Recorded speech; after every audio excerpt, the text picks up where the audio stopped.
Today on Going for Growth, we look at the country's economic performance, especially as it relates to the latest employment figures.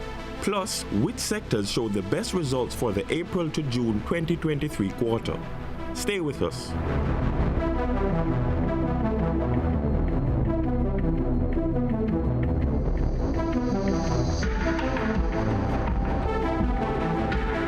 Jamaica's unemployment rate continues its downward path, indicating a positive sign for the country's economy. Unemployment fell to an all-time low of 4.5% in April this year, 1.5% less than April 2022. The figures were released in the April 2023 Labor Market Survey by the Statistical Institute of Jamaica, Statin. In April 2023, there were 61,300 unemployed persons, and this was 19,700 less compared to April 2022.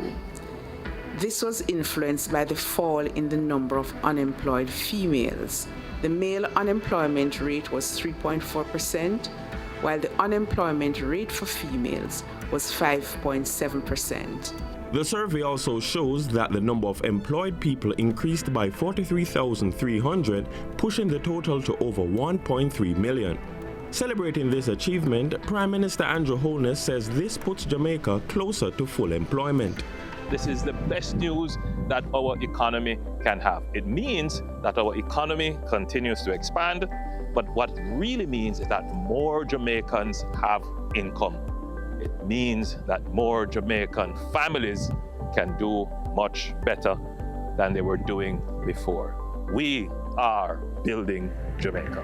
Other positive economic indicators include a 32% increase in revenue from exports with a value of $677 million.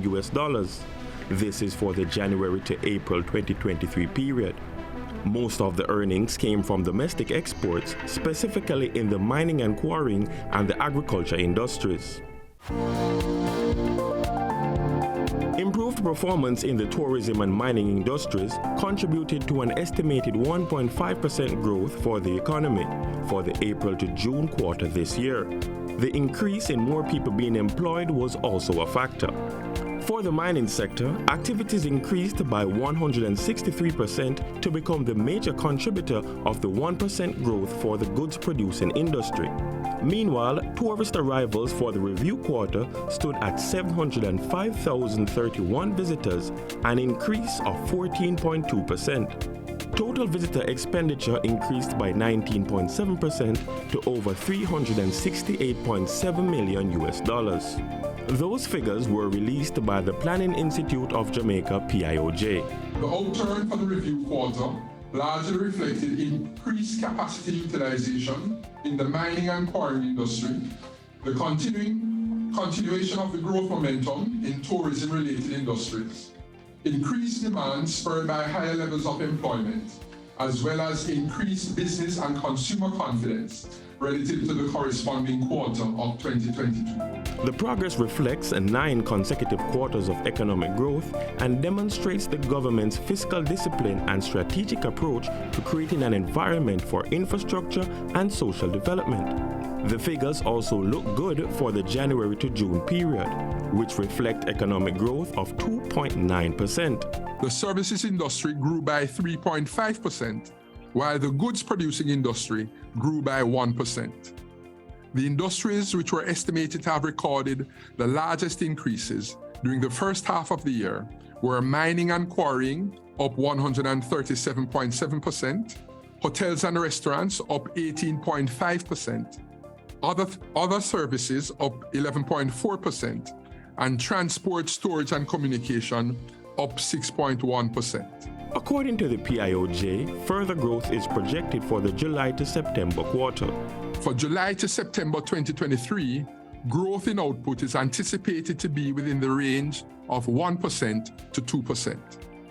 This projection is based on expected growth in most industries. Prime Minister Holness says Jamaica's fiscal policies have allowed the economy to bounce back at a quicker pace than usual from a shock such as the COVID-19 pandemic.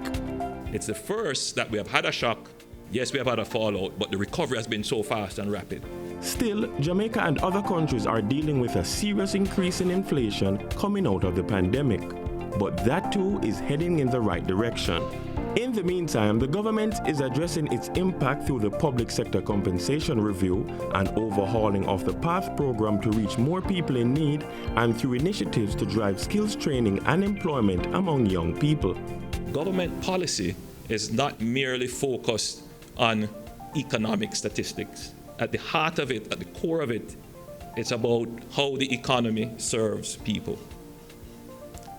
It serves them through jobs, and it serves them by creating the basis for a social safety net system that protects the most vulnerable in the society.